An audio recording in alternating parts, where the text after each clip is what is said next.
Hello, Love Light Lifers. Natty T here, your vibrational coach. And today we're talking about financial blessings. If you've been over to the IG account, you will have seen today's post. And so we're going to get into one of the hardest subjects in manifestation. It's not hard, it's the same as everything else, but we do struggle with it. We're going to address it today in just a moment.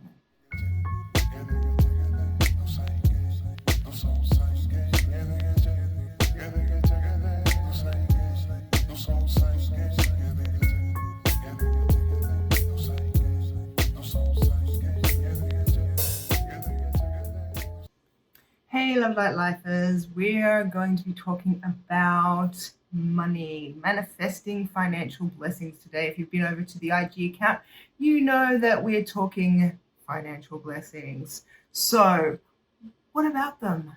Are you getting them? Are you not getting them? Because I think of all of the things that people try to manifest, money has got to be one of the most popular things. It's really, really tied in with our survival as a species nowadays, as we need money to survive. So how do we manifest it? And why does it seem a lot harder to manifest money sometimes than it does anything else? And why can we see other people doing manifestations and making money, and maybe we're not moving ahead so much? Because there is a very, very tricky secret to this one. And it has to do with our core beliefs, because if you've had a look at the caption in the IG post, you will actually find that what we're talking about here is core beliefs. So you can see somebody make some money by manifesting. I did this law of attraction technique and I made $100,000 or $10,000. And you're like, that's brilliant. What did you do? I need to know. And so you try what they tried and it doesn't work. And you say, have I done something wrong? And they say, well, did you do this? And you go, yeah. And you go, they say, did you do this? And they go, you go, yeah. And they go, well, I don't know. And that's frustrating. But I can honestly tell you, I've been in this situation myself and I figured out what was going wrong, because I wasn't one of those people who was able to just focus, believe, and achieve when it came to money. I could manifest some pretty awesome stuff for myself, and people were able to see it, and they noticed this thing, but money just seemed to be one of those things that didn't happen for me. So what was going on? Well, it's probably the same thing that you've got going on, just a variance of it. So what we're talking about is these core beliefs that are so ingrained in us that we don't even know that they're there. Little quick story.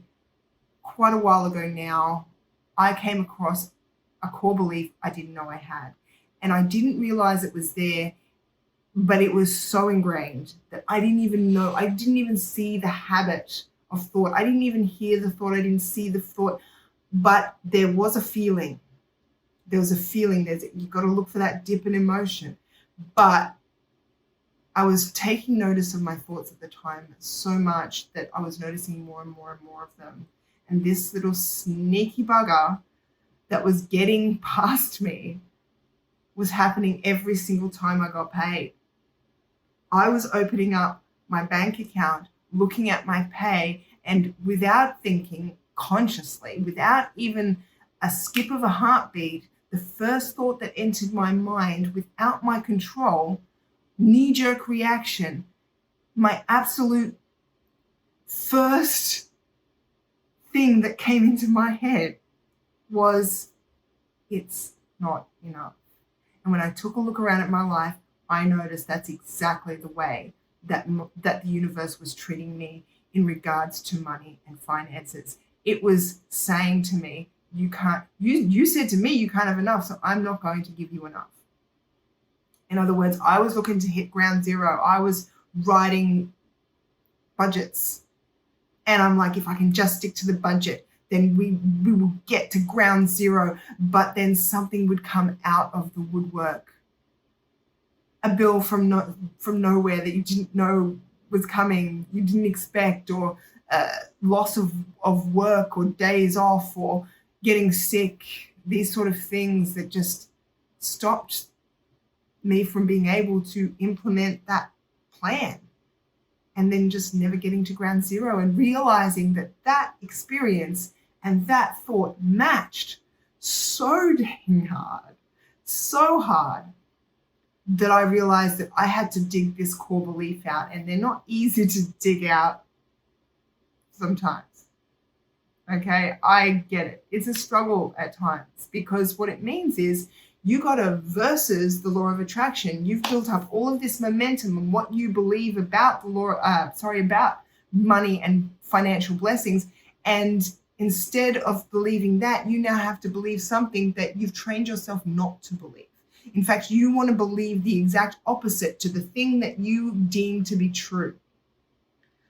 And it's not always easy, but it can be done. All you have to do is know that it can be done and know what you're trying to achieve. And what you're trying to achieve is that belief.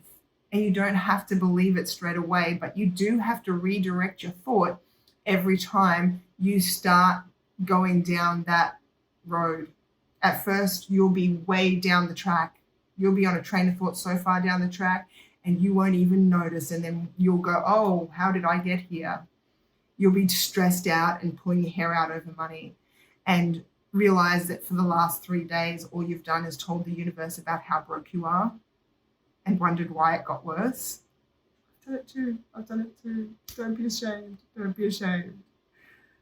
So every time we do these things, we say, I can't afford it. That's too expensive. I'm always broke. That'll never happen. I wish I could, in that voice, that voice, oh, I wish I could win the lotto. How, in a percentage, let me ask you this question. Via percentage, how likely do you think you are at making $1 million in your lifetime? Like, not just making it, but having it sit in a bank at your disposal. How likely do you think that is? Are you down at like, never, that's just not going to happen? Are you at like 10%? Maybe I might win the lotto, or someone might leave me some money. I don't know. Might windfall with my way to millionaireism. Or are you up at that 80-90% mark where you're like, there's a good chance that it's going to happen for me. I'm kind of excited about it, but I just keep looking around and noticing that it hasn't happened, and so it doesn't happen. Because I guarantee you, once you figure out the difference between the feeling of belief and knowing, you'll realize, keep going. Once you hit belief, this is a big thing with the law of attraction. I've done it myself, and this is a secret. This is the secret in the secret. It's that belief is not enough. Once you get to belief, keep believing, because there's a next step, and that is knowledge, knowing. I know this is mine. I've got this. I know I can do this. I know it's going to happen. It doesn't matter what gets in the way. It doesn't matter how long it takes. It's mine. And you don't even have to be forceful about it. You can just have a silent inner knowing that that's where I need to be, and that's where I'm going to go. And I don't know how I'm going to get there, but that's just how it is. And that feeling is what takes you to where you want to go. Okay? So when you get to that belief, it gets really exciting. But once you get past it, it becomes a given. It's no longer exciting to you. This is one of the signs you can tell that you are actually getting close to a manifestation, is when it just seems like, yeah, it's just going to happen. It doesn't seem like it's a big thing anymore. It just seems like that would happen to me. Yeah. Don't forget to subscribe, hit the bell, do all that wonderful stuff. I will see you tomorrow.